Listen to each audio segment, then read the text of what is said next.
I have invited here today 3 industry experts to have a panel discussion on software.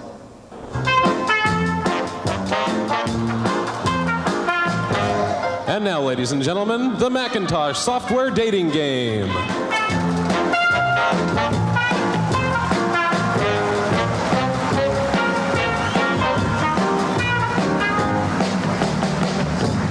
Welcome to the Macintosh software dating game. Software CEOs, could I please ask you to introduce yourselves? Hi, Fred Gibbons, President of Software Publishing Corporation.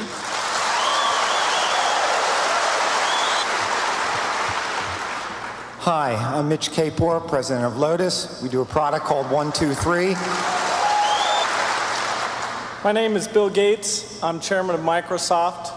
And during 1984, Microsoft expects to get half of its revenues from Macintosh software.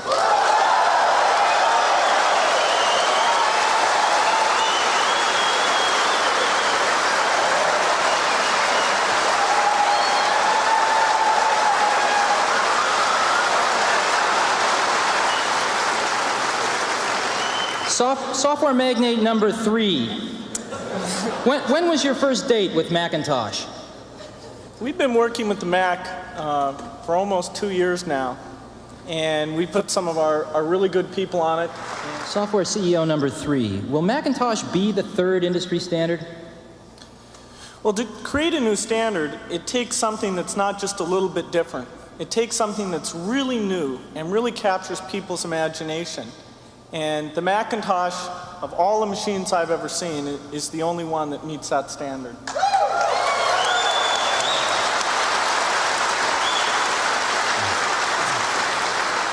Software CEO number 3. Describe your ideal relationship with Apple.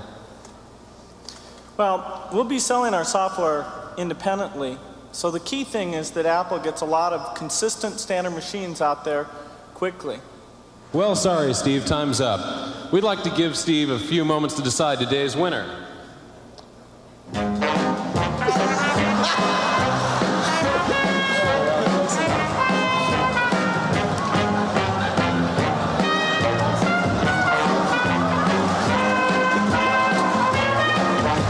Okay, Steve, who's the winner? Apple's are red, IBM's blue. If Mac's going to be the 3rd milestone, I need all of you.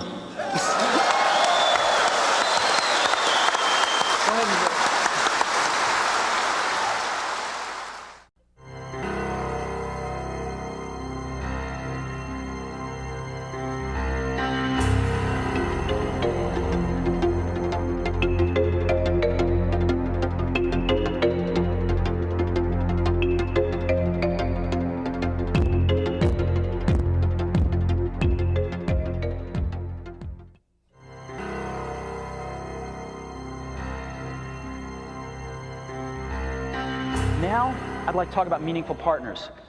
Apple lives in an ecosystem, and it needs help from other partners. It needs to help other partners. And relationships that are destructive don't help anybody in this industry as it is today.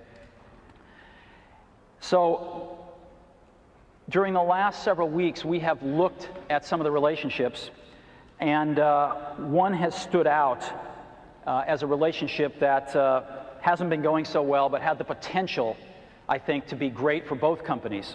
The discussions actually began because there were some patent disputes, and rather than, I know.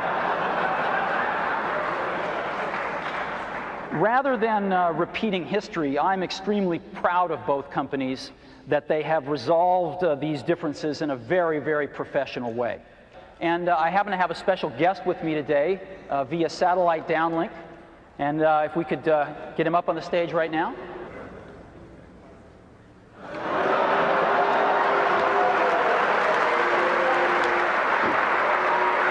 Some of the most exciting work that I've done in my career has been the work that I've done with Steve on the Macintosh.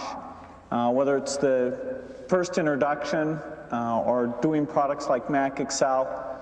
These have been major milestones.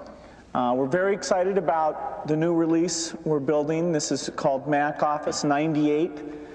We do expect to get it out by the end of this year. And I think it's going to really set a new benchmark for doing a good job with performance and exploiting unique Mac features. In many ways, it's more advanced than what we've done on the Windows platform.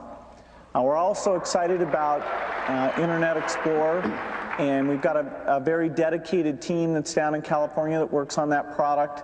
And the code is really specially developed for the Macintosh. It's not just a port of what we've done in the Windows environment.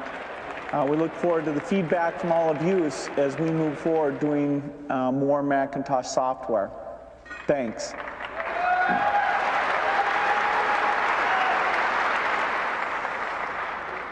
The era of setting this up as a competition between Apple and Microsoft is over as far as I'm concerned. This is about getting Apple healthy, and this is about Apple being able to make incredibly great contributions to the industry to get healthy and prosper again. So thank you all for coming. I look forward to hearing the grilling in the chair tonight and in the days to follow.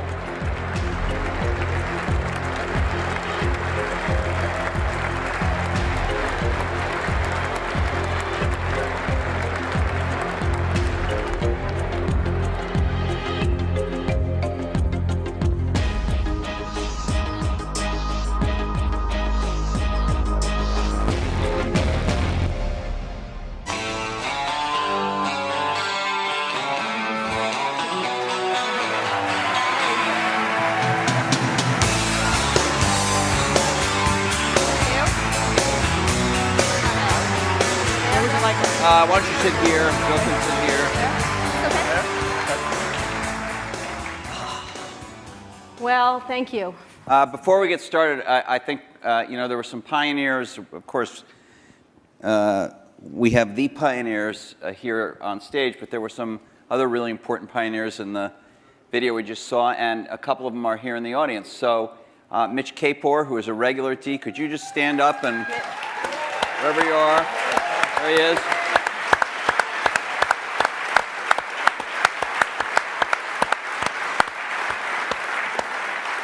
And Fred Gibbons, who has not come to D before but is here tonight. Fred.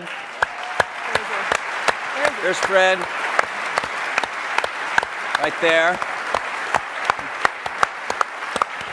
And I don't know if he's in the room, but I do want to recognize our fellow journalist Brent Schlender from Fortune, who did to my knowledge, the last joint interview these guys did. It was not on a stage, but it was a Fortune magazine interview. Brent, I don't know if you're in the room. If you are, can you stand? Maybe he's Way back there. way over there.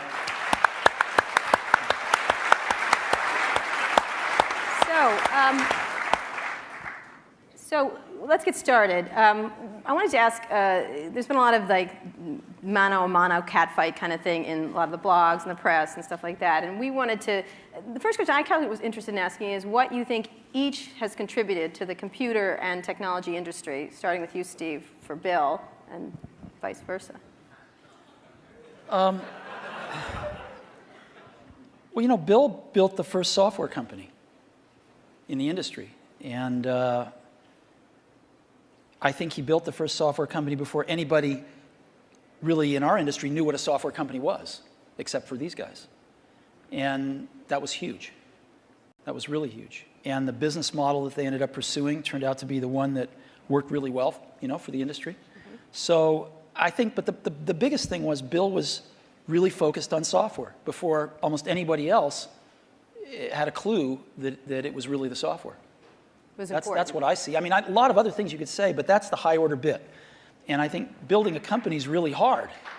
And it requires your greatest persuasive abilities to hire the best people you can and keep them at your company and keep them working, doing the best work of their lives, hopefully. And Bill's been able to stay with it for all these years. So, Bill, how about the contribution of Steve and Apple?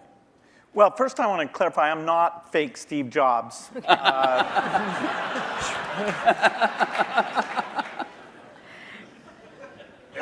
what Steve's done is quite phenomenal. You know, if you look back to 1977, that Apple II computer, the idea that it would be a mass market machine, you know, the bet that was made there by Apple uniquely, there were other people with products, but the idea that this could be an incredible, empowering phenomena, Apple pursued that dream.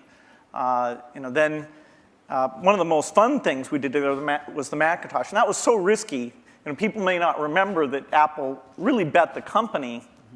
Lisa hadn't done that well, and you know, some people were saying, okay, that general approach wasn't good. But the team that Steve built, even within the company, to pursue that, even some days it felt a little ahead of its time. I don't remember that Twiggy disk drive. 128K. Yeah. And the Twiggy disk drive, yes. Steve gave a speech once, which is one of my favorites, where he talked about, in a certain sense, we build the products that we want to use ourselves. And you know, so he's really pursued that with incredible taste and elegance that has had a huge impact on the industry. And his ability to always come around and figure out where that next bet should be has been phenomenal. You know, Apple literally was failing when Steve went back and reinfused the innovation and risk-taking that have been phenomenal. So the industry's benefited immensely from his work. We've both been lucky to be part of it, but you know, I'd say he's contributed as much as anyone. Well, we've also both been incredibly lucky to have had great partners that we started the companies with, and we've attracted great people. I mean, so everything that's been done at Microsoft and at Apple has been done by just remarkable people, none of which are sitting up here, you know, today. Well, not us. Well, you're sort of the Not not us. And You're in a way you're the stand-ins for all those other people. in a way we are. In a very tangible way. So Bill mentioned the Apple II in 1977 and 30 years ago, and there were a couple of other computers with which were aimed at the idea that average people might be able to use them. And looking back on it, a really average person might not have been able to use them by today's standards, but it certainly broadened the base of who could use computers.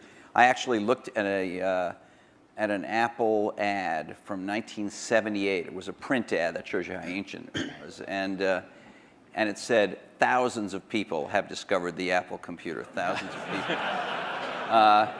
And it also said, you don't want to buy one of these computers where you put a cartridge in. I think that was a reference to one of the Atari or something. I don't know. You want a computer you can write your own programs on. And so the world, and obviously people we had some very strange ads back then. We had one where it was in a kitchen, and there was a woman that looked like the wife, and she was typing in recipes on the computer with the husband looking on approvingly in the back. Yeah. Stuff like that. Yeah, how did that work for you? I don't think well. So, but just think back to, I know that you started Microsoft prior to 1977. I think Apple started the year before in 76. Microsoft in 74 was when we started writing the 75. basic. And then, then we did shipped the basic in 75. Okay. Most people, some people here, but I don't think most people know that there was actually some Microsoft software in that Apple II computer. Do you want to talk about what happened there, or how that occurred? Yeah, there'd been the Altair and a few other companies, actually about 24, that had done various machines. But the 77 group included the PET, TRS-80, Commodore. and the Commodore PET. TRS-80, and the Apple II. The original Apple II BASIC, the integer BASIC, we had nothing to do with. But then there was a floating point one where, and I mostly worked with Woz on that. Let me tell this story. So Woz, my partner, we started out with this guy named Steve Wozniak, brilliant guy. He writes this BASIC that is like the best BASIC on the planet. It does stuff that no other BASIC's ever done. You don't have to run it to find your error messages. It finds them when you type it in and stuff. It's perfect in every way, except for one thing, which is it's just fixed point, right? It's not floating point. And so getting a lot of input that people want this BASIC to be floating point. And like we're begging Woz, please, please make this floating point. Who's we? How many people are in Apple? Well, me. We're begging Woz to make this floating point, and he just never does it. You know, and he wrote it by hand on paper. I mean, you know, he didn't have an assembler or anything to write it with. It was all just written on paper, and he'd type it in. He just never got around to making a floating point. Why? Well, this is one of the mysteries of life. I don't know, but he never did. And so, you know, Microsoft had this very popular, really good floating point BASIC that we ended up going to them and saying, help. And how much was the, I think you were telling us earlier? That was $31,000. That Apple paid you for that. the floating point BASIC. And I flew out to Apple. I spent 2 days there getting the cassette. The cassette tapes were the main ways that people stored things at the time. Right. And, you know, that was fun. I think the most fun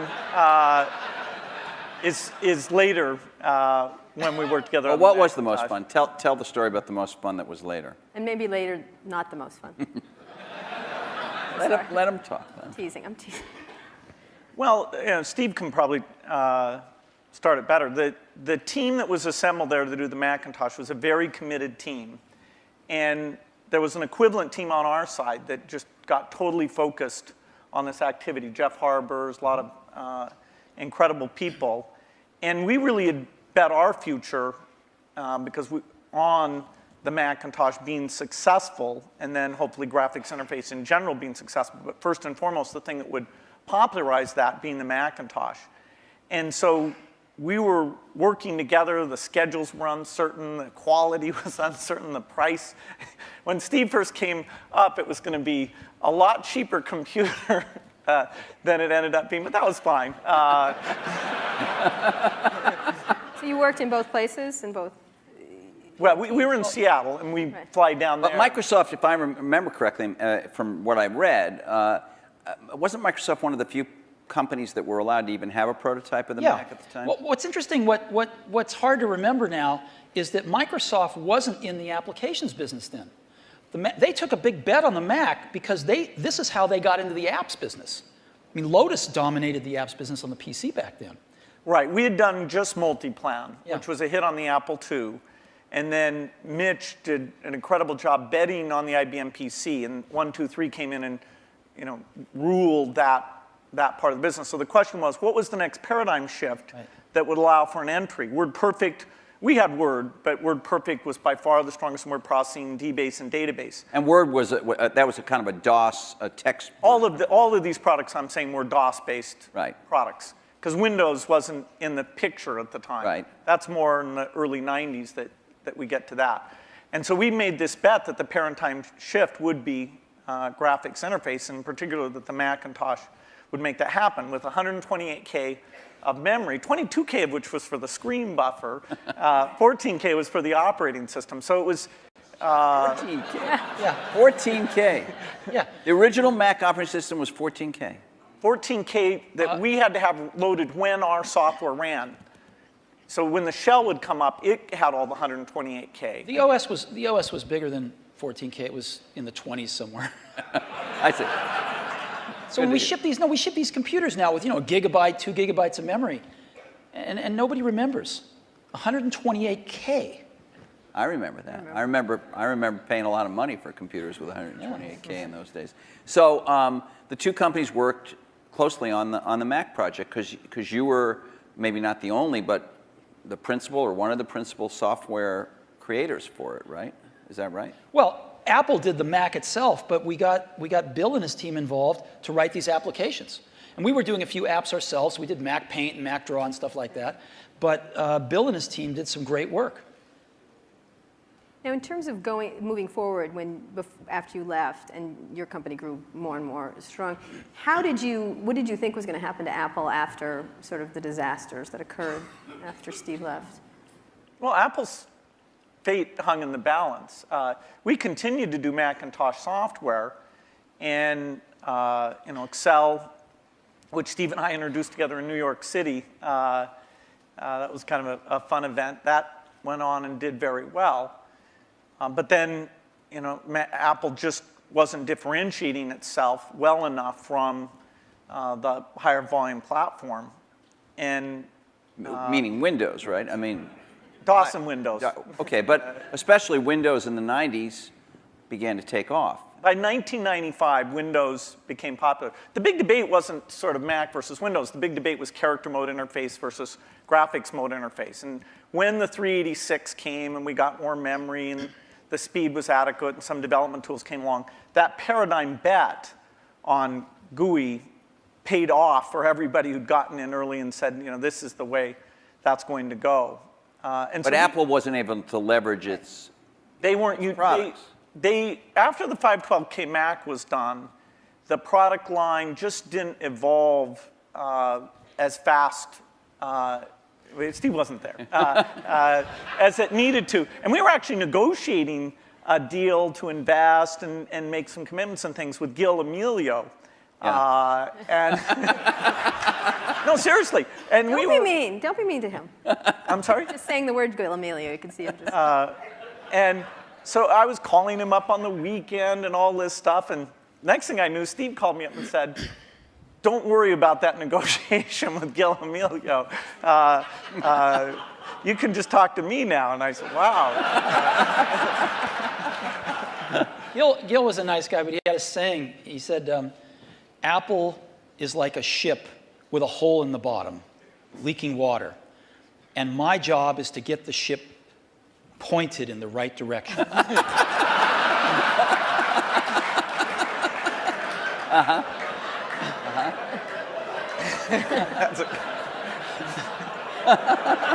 Okay. So, and meanwhile, through all this, I mean, I want to get back to the thing we saw in 1997 at Macworld there, but Windows was just going great guns. I mean, Windows 95, to whatever extent earlier versions of Windows had not had all the features, all the GUI stuff that the Mac had, Windows 95 really was an enormous, enormous leap.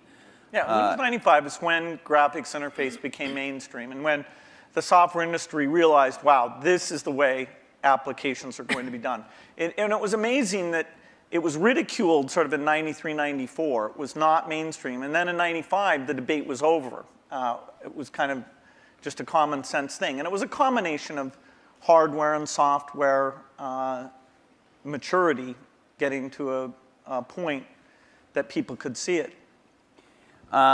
So I don't want to go through every detail, the whole history of how you came back, but Thank you. You had, but you in that video we all saw, you said you had decided that it was destructive to have this competition with Microsoft. Now, obviously, Apple was in a lot of trouble, and I presume that there was some tactical or strategic reason for that, as well as just wanting to be a nice guy, right? I mean, you know, Apple was in very serious trouble, and what was really clear was that if the game was a zero-sum game where for Apple to win, Microsoft had to lose, then Apple was going to lose.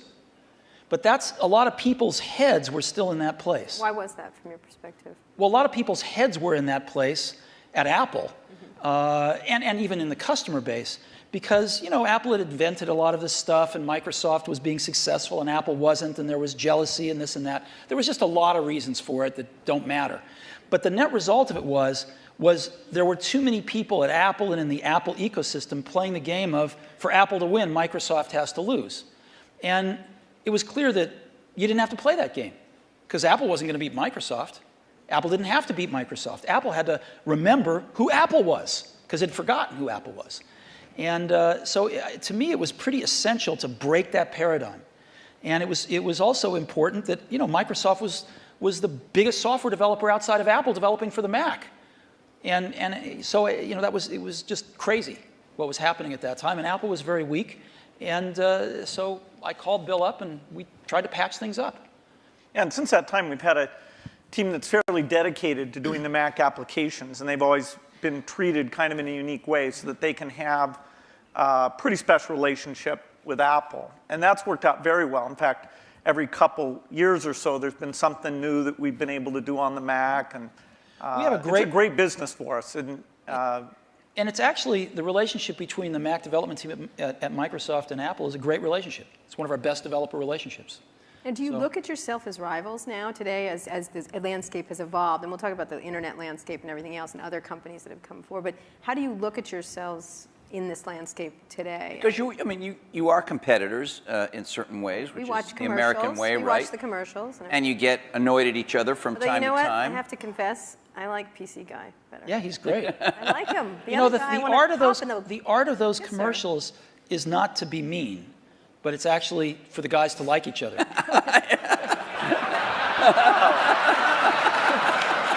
Thanks. PC Guy is great. I like He's got a big heart. His mother loves him. His mother loves I'm him. telling you. Loves him.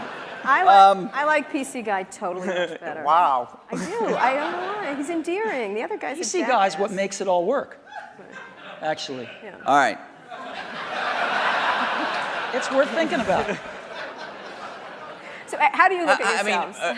Let me just ask you, Bill. You obviously, Microsoft is a much larger company. You're in many more markets, many more types of products than Apple is. When you were running the company, or when Steve Ballmer is running the company, you think obviously about Google. You think about, I don't know, Linux in the enterprise. You think about lots of, Sony in the game area. How often is Apple on your radar screen at Microsoft in a business sense? Well, they're on the radar screen as an opportunity, and in a few cases like the Zune, that if you go over to that group, they think of Apple as a competitor. They love the fact that Apple's created a gigantic market, and they're going to try and come in and contribute something to that. And we love them because they're all customers.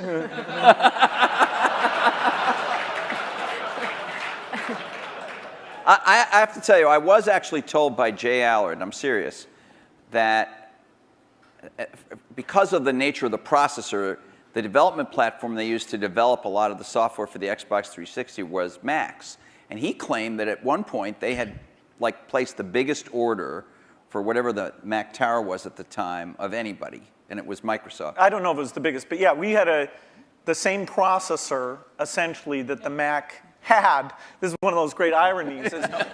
They were switching away from that processor while the Xbox 360 was adopting it, but for good reasons, actually, in both cases, because we're not in a portable application, and that was one of the things that processor roadmap didn't have. But yes, we did. It shows pragmatism, but we try and do things that way. So that was the development system for the early people getting their software ready for the introduction of Xbox 360. And we never ran an ad on that. I see. Admirable restraint. That's wonderful. There were hundreds of them. Steve is so known for his restraint.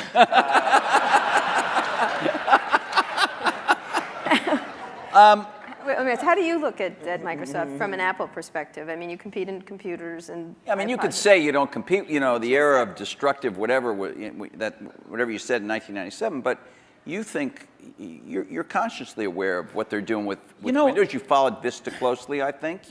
What's really interesting is, and we talked about this earlier today, if you look at the reason that the iPod exists and that Apple's in that marketplace, it's because these really great Japanese consumer electronics companies who kind of owned the portable music market for a long, invented it and owned it, couldn't do the appropriate software, couldn't conceive of and implement the appropriate software.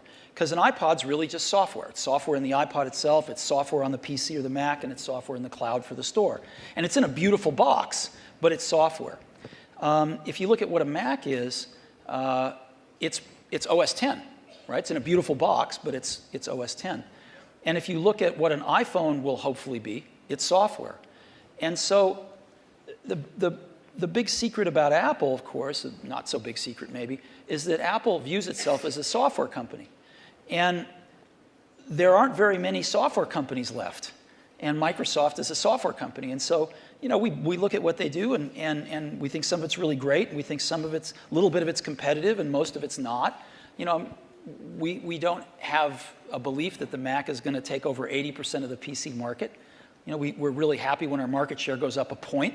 And we love that and we work real hard at it. But Apple's fundamentally a software company, and there's not a lot of us left, and Microsoft's one. But you may be fundamentally a software company, but you've been known, at least to your customers and to most journalists, as the company that kind of pays a lot of attention integrating software and hardware. You know, Alan Kay, Microsoft has made some recent moves to be a little more like that. Obviously not in your core biggest businesses, but with Xbox and Zune and the Surface computing a device we saw today is another example. These aren't markets that hold up in size to Windows or Office, but they're some of your more recent initiatives. Are the company's approaches to this Alan Kay had merging a little, or? Alan Kay had a great quote back in the 70s, I think. He said, people that love software want to do their own hardware.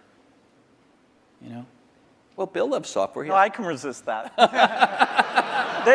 The question is, are there markets where the innovation and variety you get is a net positive? The negative is that in the early stage, you really want to do the two together. So you want to do prototyping and things like that, really is one thing. And then to take the phone market, we think we're on 140 different kinds of hardware. We think it's beneficial to us that even if we did a few ourselves, it wouldn't give us what we have through those partnerships. Likewise, if you take the robotics market, very undeveloped. We have over 140 all tiny volume robots using Microsoft software, and the creativity, building toys, security things, medical things. We love the innovation and the ecosystem that's going to grow up, who knows when, but we're patient around that, and we'll have a great asset with this robotic software platform. So there are things like PC, phone, and robot where the Microsoft choice is to go for the variety. It's great. For them, they do what works super well for them.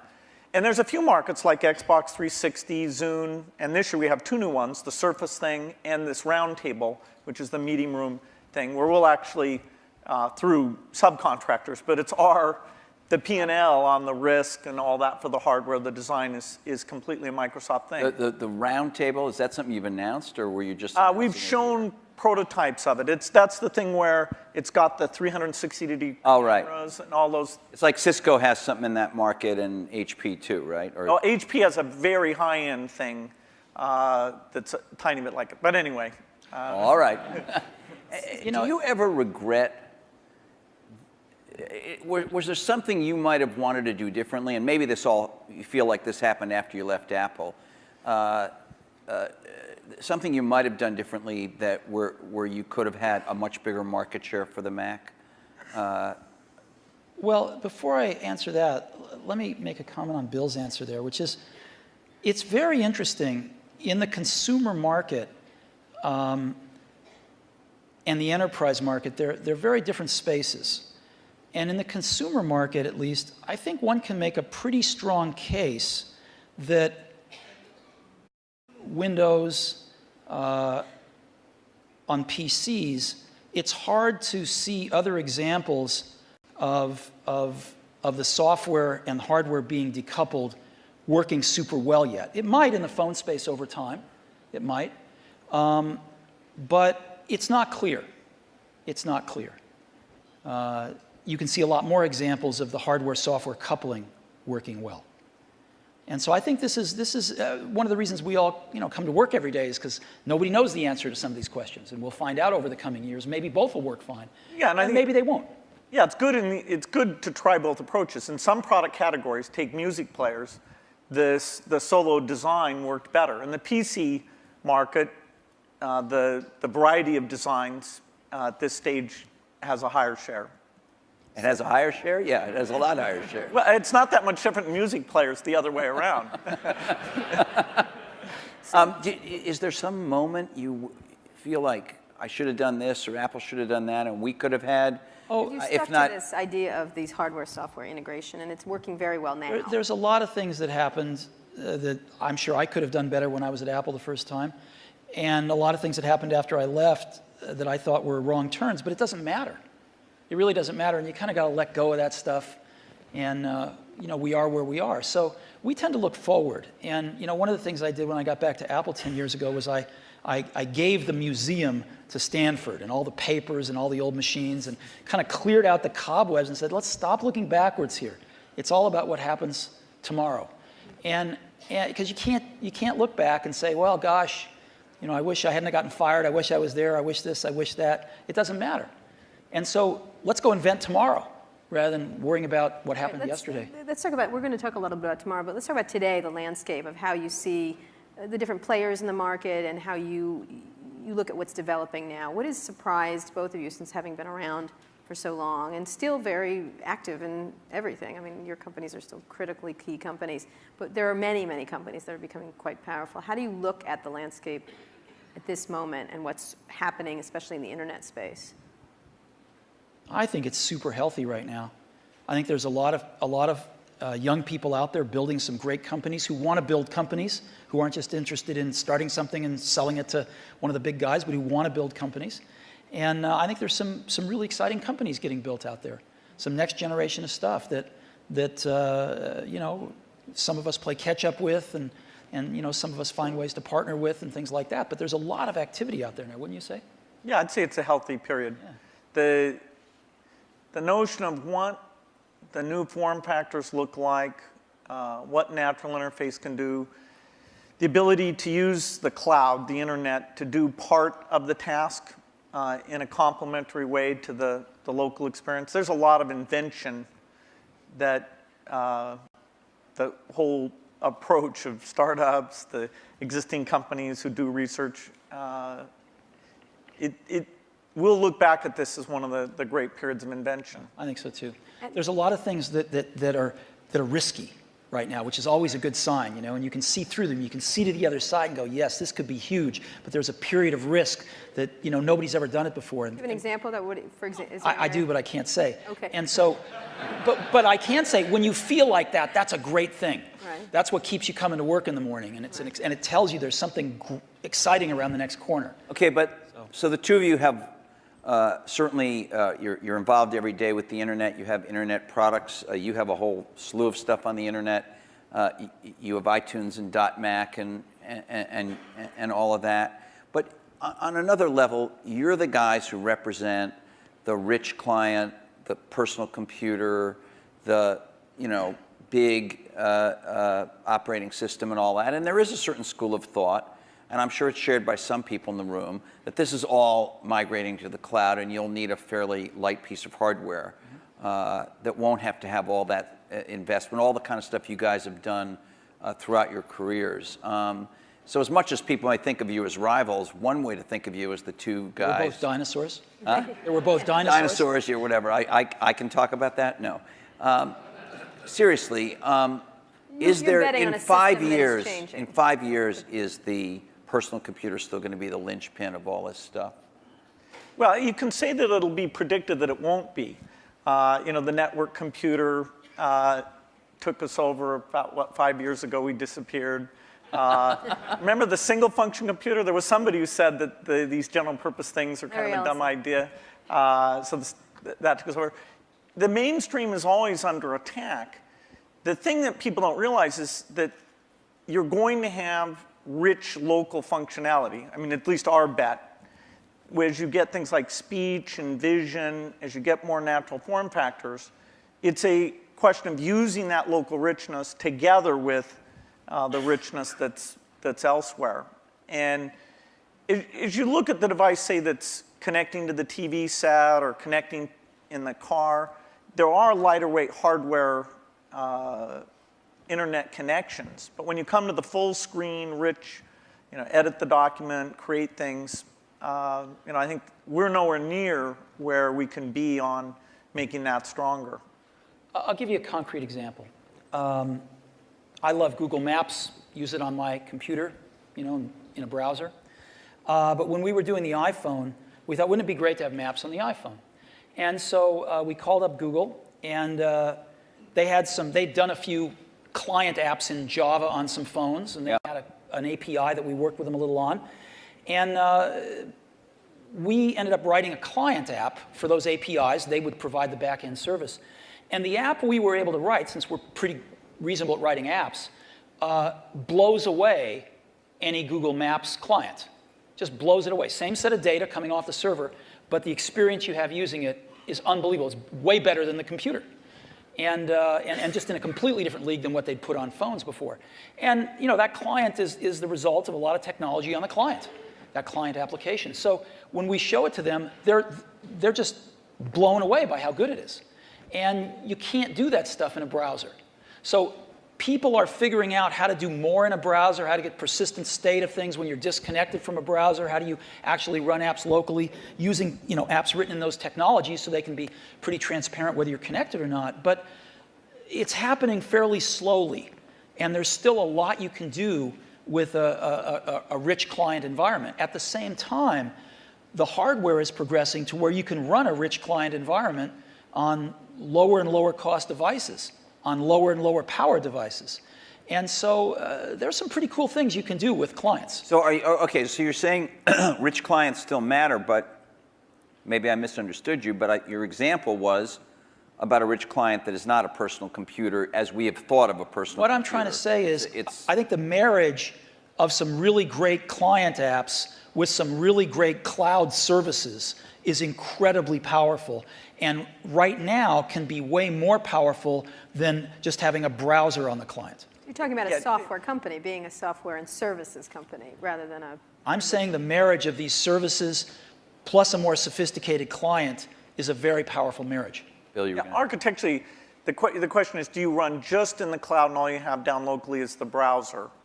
And that is the same question for the phone as it is for the full screen device. There'll always be different screen sizes because these are, the 5-inch screen does not really compete with the 20-inch screen, does not compete with the big living room screen. Those are things that there'll be some type of computing behind all of those things, all connected to the internet. But the idea that locally you have the responsiveness of immediate interaction without the latency or bandwidth limitations that you get if you try and do it all behind, that's what leads to the right balance. What does that device look like in 5 years? What would be your principal device? Is there one or?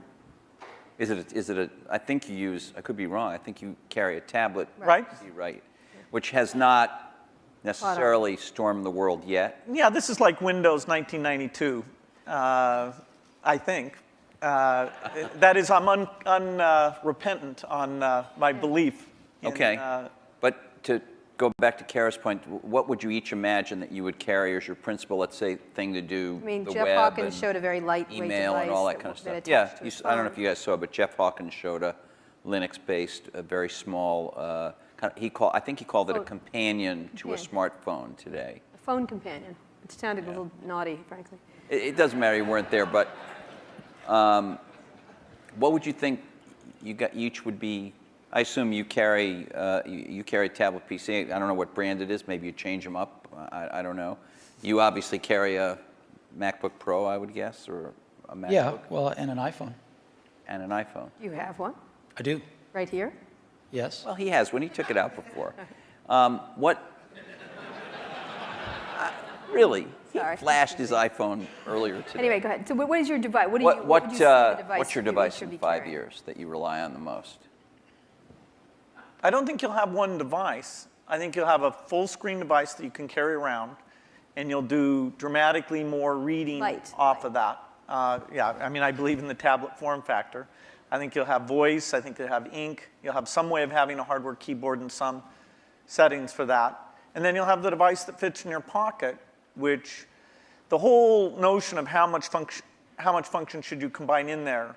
There's navigation computers, there's media, there's phone. Technology is letting us put more things in there, but then again, you really want to tune it so people know what they expect. So there's quite a bit of experimentation in that pocket-sized device. But I think those are natural form factors, and that we'll have the evolution of the portable machine and the evolution of the phone will both be extremely high volume, complementary. That is, if you own one, you're more likely to own the other. And then at home, you'd have a setup that they all plug into? Well, at home, you'll have your living room, which is your 10-foot experience, and that's connected up to the internet.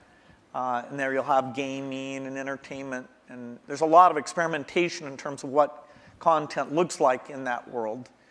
And then in your den, you'll have something a lot like you have at your desk at work. You know, the view is that every horizontal and vertical surface will have a projector, so you can put information. You know, your desk can be a surface that you can sit and manipulate things. Can I please have a room in my house that doesn't have a screen and a projector in it? The bathroom. Well, That's the perfect place for it, actually.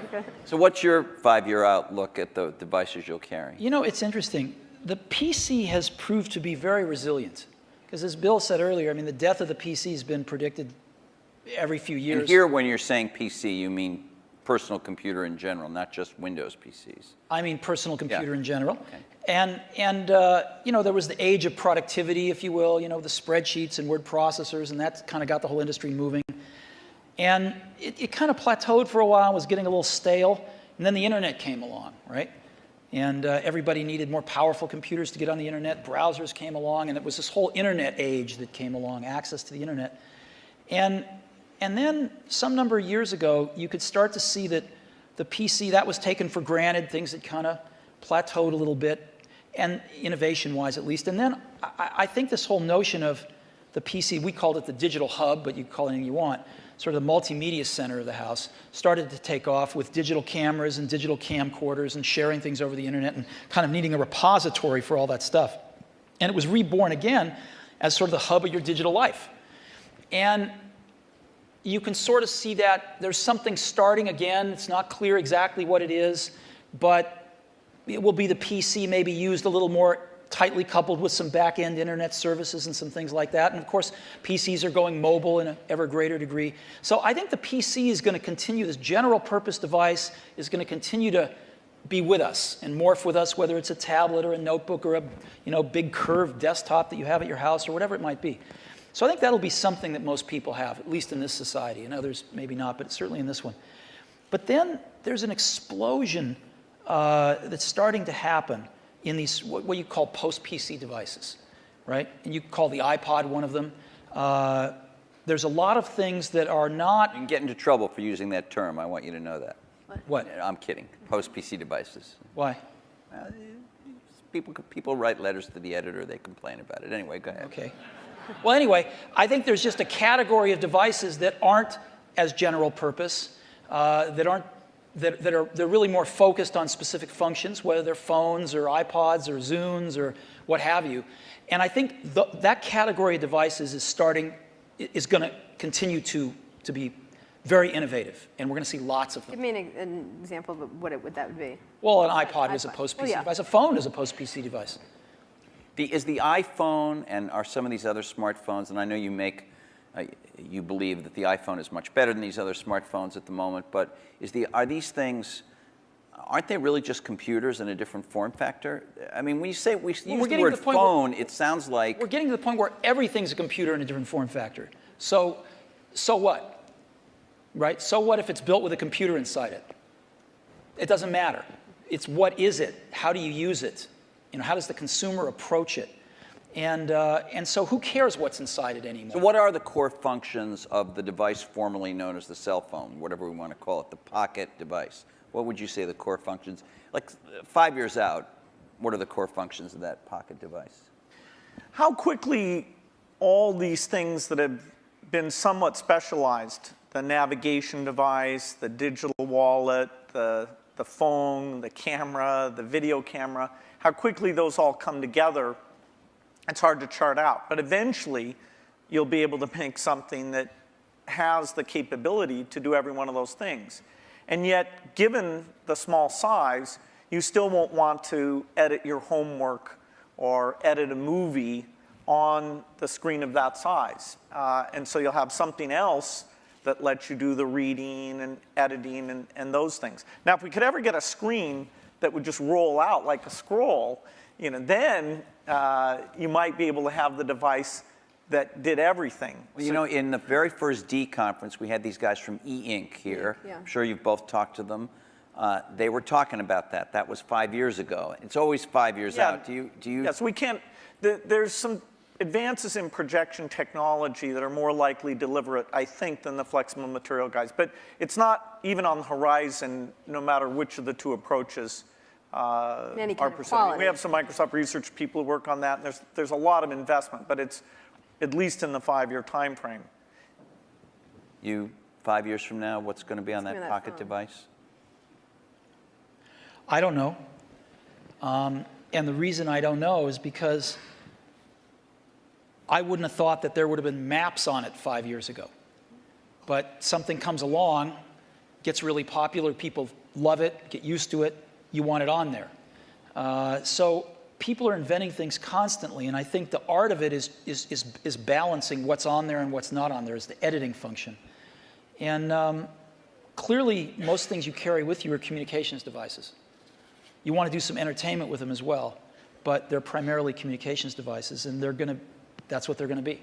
Outside of the computing area, what are the exciting areas in the internet space at all that you're looking at that you find that's interesting to each of your companies and in general for you? Any kind of social networking, any kind of the wikis, those kind of things we've talked about in the past couple of, today, essentially.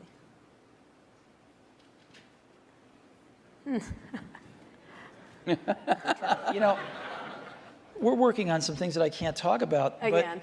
But again, yeah. But there used Very to be, beautiful. There I used to know. be a saying, isn't it, at It's going to Apple? blow us away, though, Blow us when away. you can't. Wow, it's great. There used to be a saying at Apple, isn't it funny a ship that leaks from the top?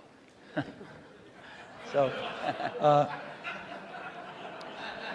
That's kind of like a sweater without sleeves is a vest. I don't get that. that was what they used to say about me when I was in my 20s. Okay. There's a zillion interesting things going on the internet. The most interesting things to me are these incredible new services that people are bringing up. And Surrounding entertainment or? there's a lot of them surrounding entertainment, but there's a lot of them that have to do with just sort of figuring out how to navigate through life a little more efficiently. And I think, it's really great when you show somebody something and you don't have to convince them they have a problem that this solves. They know they have a problem. You can show them something, they go, oh my God, I need this. And I think you're going to see a lot of things like that happen over the next year or two. Do you, you obviously have a very large internet business with iTunes, and you sell a lot of stuff on in the Apple Store. But, you were early with this idea that when you bought a computer from Apple, you had this kind of internet service back end, and it was called .Mac. And I think a lot of people feel you haven't developed it very much. I couldn't agree with you more, and we'll make up for lost time in the near future. And in your case, you obviously have huge things like Hotmail, for instance, which is, I guess, and Windows Messenger, which are both widely used, and I don't even know how many users. A gazillion. Huge numbers. But on the other hand, you haven't, as Steve Ballmer was talking about today, you have other people have much stronger positions in things like search and other parts of the internet. So, are you guys, because you are the personal computer companies that are best associated with that, not as nimble as some of these competitors at this point? Do you worry about not being as nimble, both of you? I mean, obviously Microsoft's a much bigger company, but you're a big company. Steve, Apple is. Do you worry about not being as nimble as somebody sitting out there with, the kind of 10 employees that you guys had in 1977? Well, there's always going to be great new things that come out of other companies, and you want to be in a position to benefit from those, to have those inventions drive demand for Windows and personal computers, and then some of those upstream things you want to participate in. I hope Steve mentioned we are going to participate in search, hopefully to a higher degree in the future. He did mention that, yeah. Than at present, so we'll see what we can do there. A lot of the applications are more specialized, so they're not areas we'll go into. Take what can happen with education now, that video is mainstream, and all these tools that let you do rich interactions are very mainstream. I'm very excited about that. The idea of empowerment goes back to the very beginning of our industry, and some of those dreams that this would be used by students or that teachers could get better and learn from each other in these new ways. We're just at the threshold where some of those things can happen. And yes, our companies can contribute to that, but as a whole, it's the ecosystem jumping on and building on each other where you can finally say, finally technology did something for education. See, I look at this a little bit differently, which is we're not trying to do a lot of this stuff because it's not what we do. We don't think one company can do everything. So you've got to partner with people that are really good at stuff. Like, we're not, I mean, maybe Microsoft is great at search. We're not. We're not trying to be great at search. So we partner with people that are great at search. And we don't know how to do maps on the back end. We know how to do the best maps client in the world, but we don't know how to do the back end. So we partner with people that know how to do the back end. And what we want to do is be that consumer's device and that consumer's experience wrapped around all this information and things we can deliver to them in a wonderful user interface, in a coherent product. And so in some cases, we have to do more work than others. In the case of iTunes, there wasn't a music delivery service that was any good, and we had to do one, so we'll do one. But in other cases, there's companies doing a way better job because we're not as good at this stuff as other people are, and we'd love to partner with them. And so, we selectively do that. And I think it's really hard for one company to do everything. Let's talk about entertainment. Life's complex. You're both in the entertainment world. Entertainment is important to both your companies. For yours with music right now, and as you get into Apple TV, Microsoft has been within the Hollywood area. Where do you see that going in the era of YouTube? We've had a couple of network people here talking about changes that are happening in Hollywood and everything else. What is happening now to entertainment delivery, and where do you all play? Because you'll be the delivery mechanism in one way or the other for most people. Well, the big milestone is where the delivery platform is the internet. And so you bring the richness and the interactivity. I think you can get a little bit of a glimpse of the future of TV more from looking at community type things like Xbox Live, where people are talking to each other, finding friends, watching things together, talking about those things. That, as you map that onto genres like educational shows or sports shows or watching the Olympics or the elections, that ability to navigate becomes very, very powerful. And we're not an entertainment company. Yes, we do Halo, which is this big video game, but by and large, we're a platform.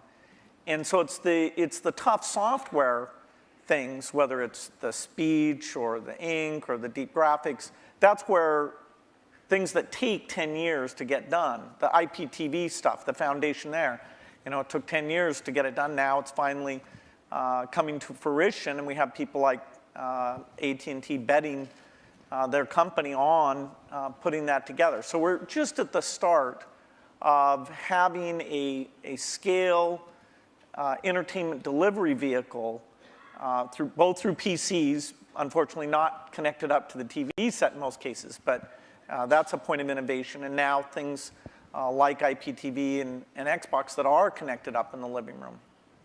Steve, you were today, Bill, you weren't here, but Steve showed a new function of Apple TV that brings YouTube directly to the TV. Is there going to be more of that from you? Do you see yourself, the way Bill says, as an enabler of entertainment? Or, well, I mean, putting aside your Disney role, but your Apple I mean, role. I think people want to enjoy their entertainment when they want it and how they want it, on the device that they want it on. So ultimately, that's going to drive the entertainment companies into all sorts of different business models. And that's a good thing. I mean, if you're a content company, that's a great thing.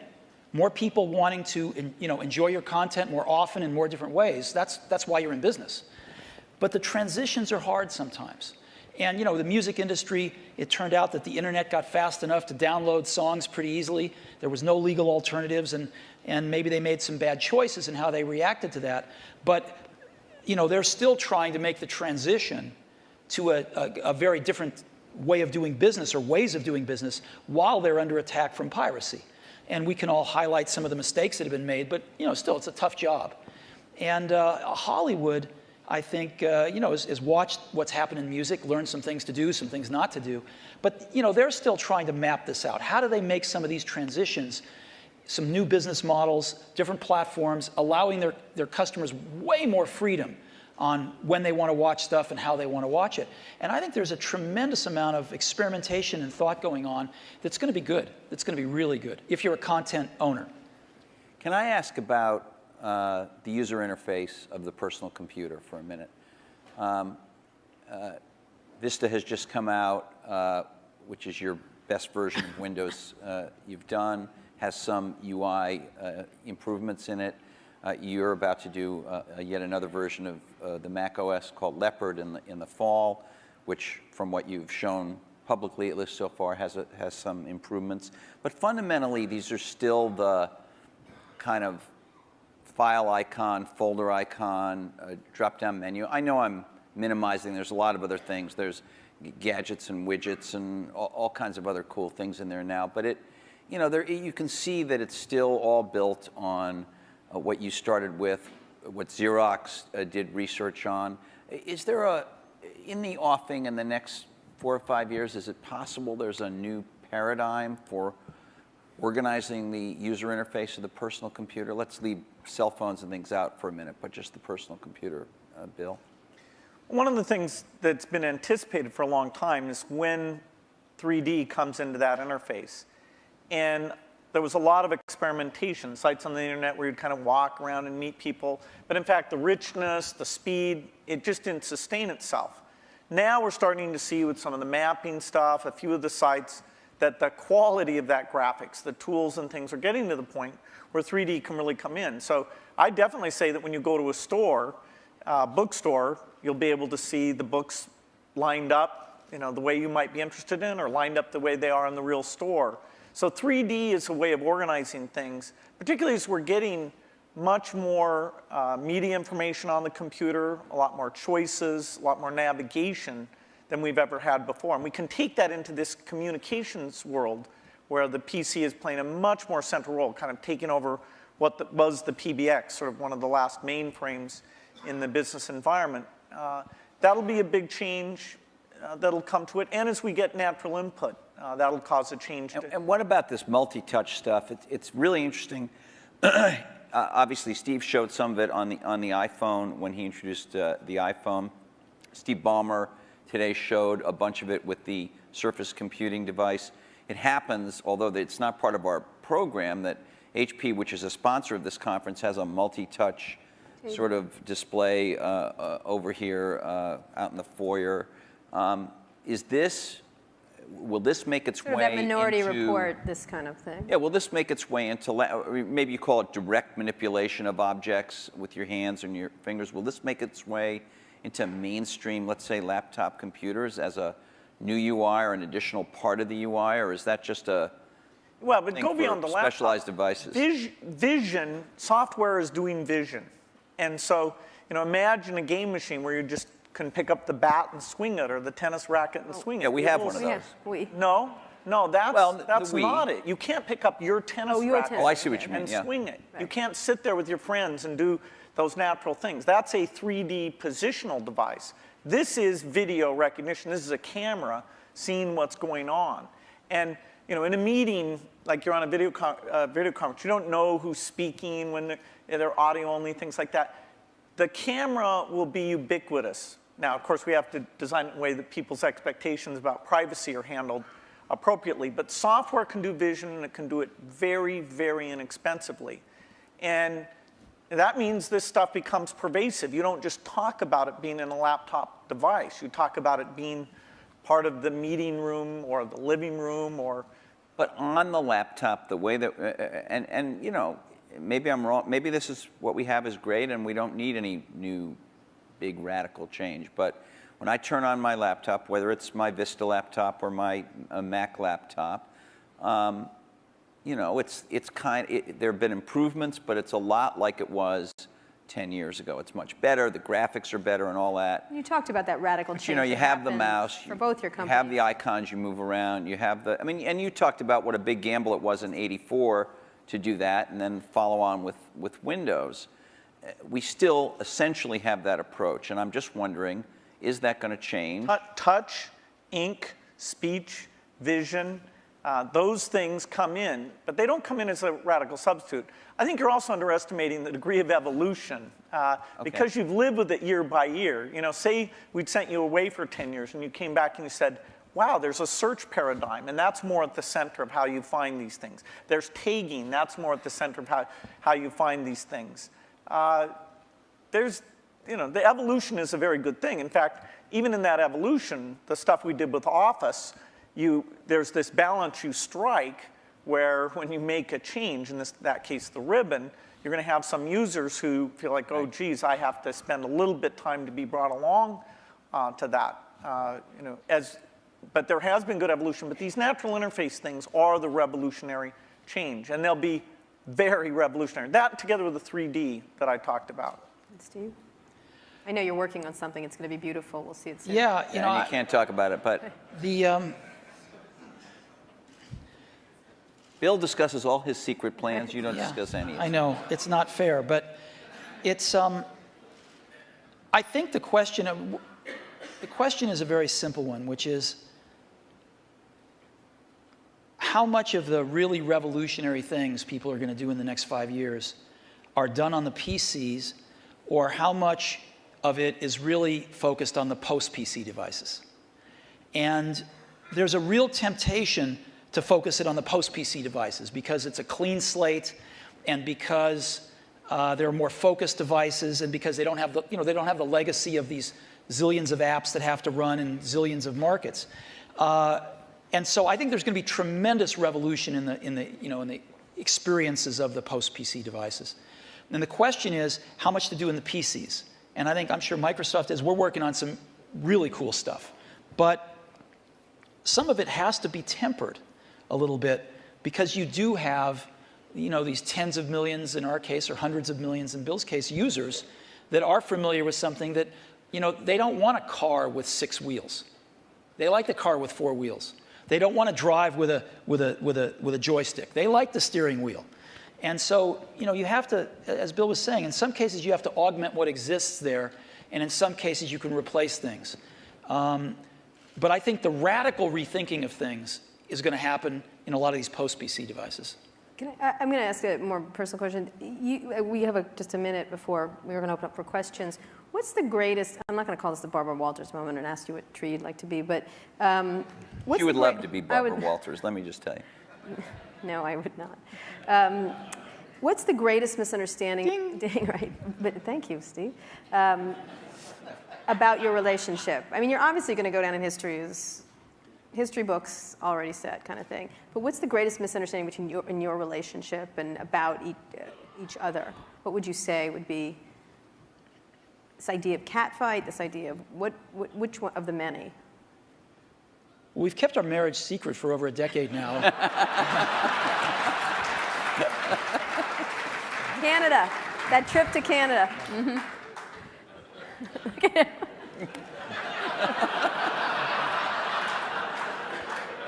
Was there? I don't think either of us have anything to complain about in general. And I know that the projects, like the Mac project, you know, was just an incredible thing, a fun thing where we were taking a risk.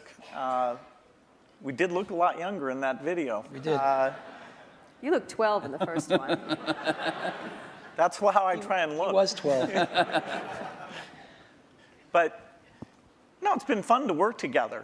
And I actually kind of miss some of the people aren't around anymore. You know, people come and go in this industry. It's nice when somebody sticks around and you know, have some context of all the things that have worked and not worked. And the industry gets all crazy about some new thing. You know, like, you know, there's always this paradigm of the company that's successful is going to go away and stuff like that. It's nice to have people who've seen the waves and waves of that, and yet been willing, when it counted, to take the risk to bring in something new. Has it been important? One last question, and then we'll go to the audience. No, he didn't answer us because he just said this. I have an answer. He only talked about his secret gay marriage. Yeah. So. I thought that was your answer. No, that wasn't my answer.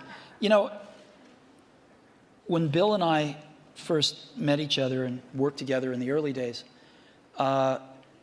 generally, we were both the youngest guys in the room, right, individually or together. I'm about 6 months older than he is, but roughly the same age.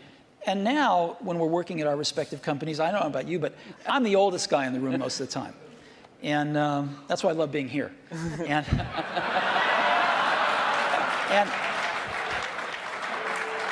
so, happy to oblige. Happy to oblige. And, you know, I think of most things in life as either a Bob Dylan or a Beatles song. But there's that one line in that one Beatles song, you and I have memories longer than the road that stretches out ahead. And that's clearly true here. Well, you know what? I think we should end it there. Let's just end it there. I'm going to have a little tear right here. Thank you. Thank you very much. Thank you so much. Sure. Thank you. Thank you. We're going to ask you questions. Can we get to sit down? Sit down. Oh, standing O. Thanks. Have we ever had a standing O here? No. I don't know. The toilet. No.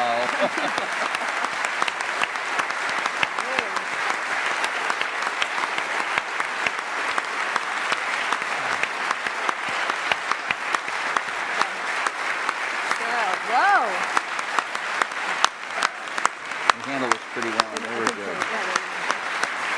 Great. Wow. Okay, so some audience questions. Questions. Please. Can we have the lights? Roger Mackey Roger. from Elevation Partners. Hey guys, that was incredible. Thank you very much. We've got a big election coming up next year. I'm curious if there are any issues that you see in Silicon Valley that we all ought to be focused on communicating effectively to the next potential president of the United States. That is any common ground that we share, because it's weird. You don't actually hear any issues that people are talking about right now, and I'm curious if you guys have any in mind. Bill? Well, certainly education is one that I'd put at the top of the list. You know, Are there technological solutions right now that they could do something about, or is that just sort of like No, technology is going to be helpful and more, but the way that teachers are measured and made excellent, the way that the high schools are designed, the expectations they have, it's not just a pure technology thing. It's more an institutional practice where the opportunity is. And you know, there should be a lot of debate about the different ways of doing that. Steve? Boy, we've got some pretty big problems. And I think most of them are much bigger than anything Silicon Valley can contribute right now to solve. So hopefully some of those will get solved. I also think we underestimate how much all of our industry depends on stability. We've enjoyed a long period of stability, and we've been able to focus on technology and growing our businesses and stuff, and I think we take that for granted sometimes. One of the more interesting areas that we all suffer from, of course, is in the area of energy dependence. And there's a lot of work going on. I know a lot of investing going on anyway. I don't know if the results are there, but a lot of investing going on in alternative energy, and maybe Silicon Valley can play a small role in some of that stuff too. Are you guys investing in that area, personally, or? Some. Which might be a lot. Go ahead. And you? Exactly. $1 billion here or there. Steve? Steve, Are you investing in that area? No. Or just a Prius? Okay. Or something like Yeah, that. just appreciating it. Over there? Hi, Don Eklund, Sony Pictures. My question is really, at what point is there too much diversity? It was talked about a few times in the discussion, the fact that now microprocessors are very low cost, memory's low cost, software is ubiquitous. But my life has been made better by standards like coding standards, network standards, and it seems like we're reaching a point where diversity is starting to take hold to a point where we're not going to be able to have the kinds of convergence devices that I think everyone would really be able to appreciate. And I'm wondering, is this going to be like healthcare or mass transit, where you just can never put it back in the bottle again? And I'd like to get your perspective on that. If there's still an opportunity to have some grand convergence devices that can really simplify people's lives and enrich their lives. Steve? Well, I think Bill and I would agree that we can get it down to 2. No, I think it's hard to limit imagination and innovation. I think there's always going to be a bunch of new great things, but And I think that's part of what we put up with to get the innovation. We put up with a little bit of aggravation to get the innovation. And I think the marketplace is awfully good at allowing diversity when it should and then getting rid of it when it shouldn't. I mean, and then letting it come back sometimes. Yeah. Well, not, yeah. I mean in terms of standards and things. You know, the internet standards have been incredibly powerful. You know, video formats, things like this. And so I don't see things that are going to really hold back a convergence device. You know, sure, there's a lot of wireless approaches, but that's pretty healthy right now. They each have various merits. A few of them will end up overlapping the other ones and kill the other ones out. But well, I think the industry's done very well at latching on to standards for the things that there were no longer any innovation in, and then focusing on the places where it wasn't clear which approach was best. Jesse? Hi, I'm Jesse Korn with headbutler.com. Because you're not the youngest guys in the room anymore, it's perhaps appropriate to ask you a question about legacy, each of you. Bill, even your harshest critic would have to admit that your philanthropy work is, you know, planet-shaking, incredible, and could be, if you make it, a second act so amazing that it would dwarf what you've actually done at Microsoft.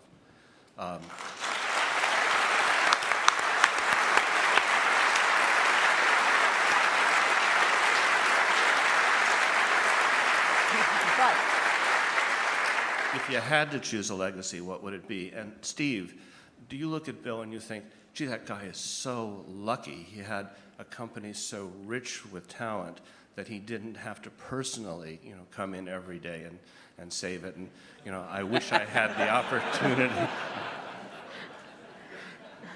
Okay, he's not going to answer that one. Bill? Well, the most important work I got a chance to be involved in, no matter what I do, is the personal computer. You know, that's what I grew up, you know, my teens, my 20s, my 30s.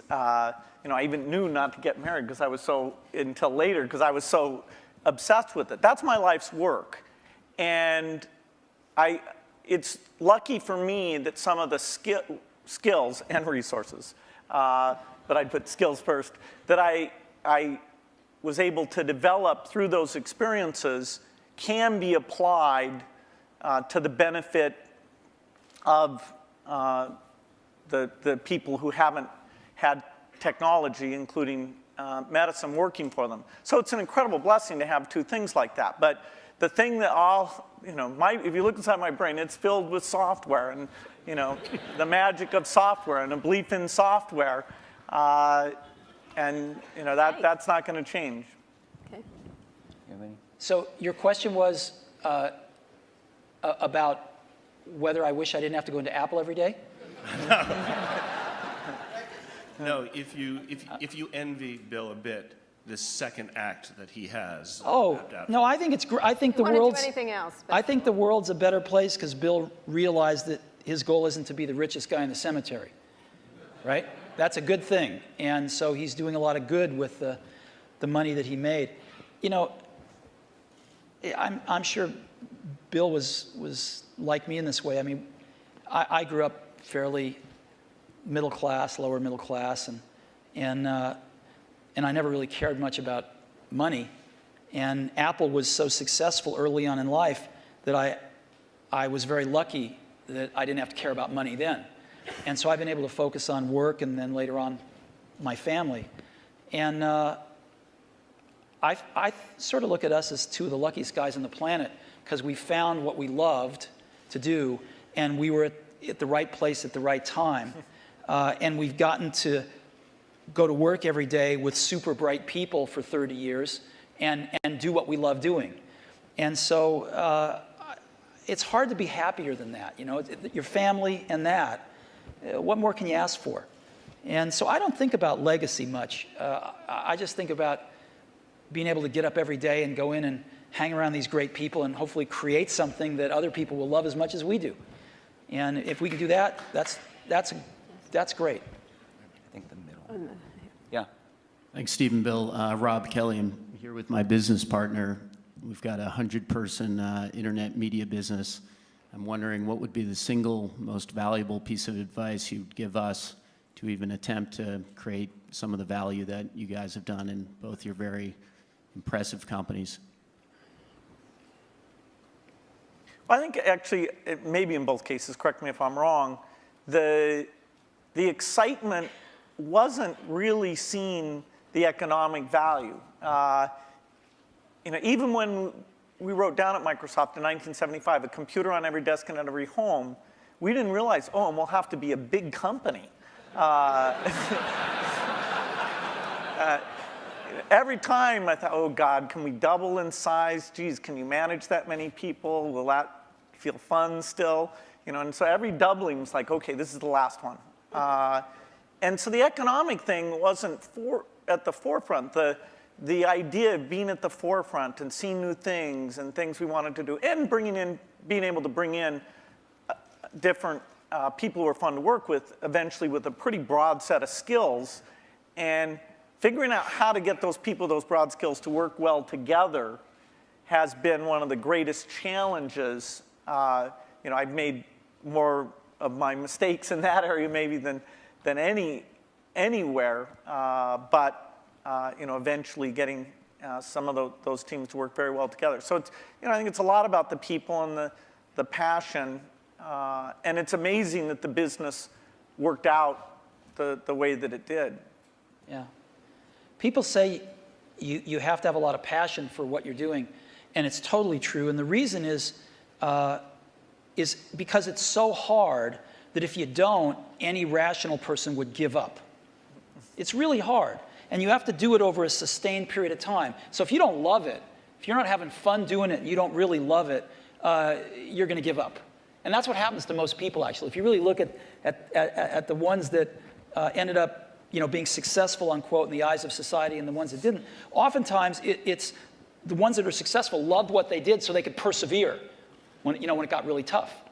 And the ones that didn't love it quit because they're sane, right? Who would want to put up with this stuff if you don't love it? So it's a lot of hard work, and it's a lot of worrying constantly. And if you don't love it, you're going to fail. So you got to love it. You got to have passion. And I think that's the high order bit. The second thing is you've got to be a really good talent scout, because no matter how smart you are, you need a team of great people, and you've got to figure out how to size people up fairly quickly, make decisions without knowing people too well, and hire them, and see how you do and refine your intuition, and be able to help build an organization that can eventually just build itself. Because you need great people around you. Thank you. Liz Beyer, question, I guess it's historical curiosity. You approached the same opportunity so very differently. What did you learn about running your own business that you wished you had thought of sooner or thought of first by watching the other guy? Well, I'd give a lot to have Steve's taste. He has natural, not a joke at all. I think in terms of intuitive taste, both for people and products. We sat in Mac product reviews where there were questions about software choices, how things would be done, that I viewed as an engineering question, and that's just how my mind works. And I'd see Steve make the decision based on a sense of people and product that it's even hard for me to explain. The way he does things, it's just different. And I think it's magical. And in that case, wow.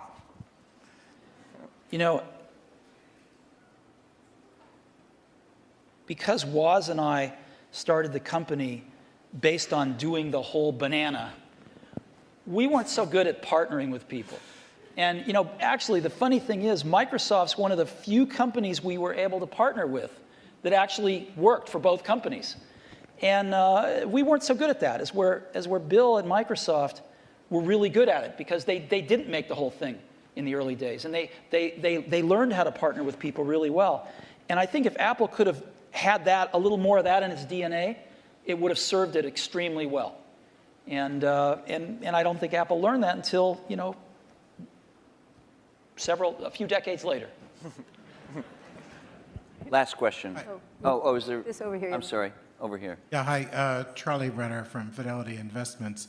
In our financial services industry, we are focusing very strongly on aging and retiring baby boomers, a huge demographic. We're not that old. Oh, no, I wasn't.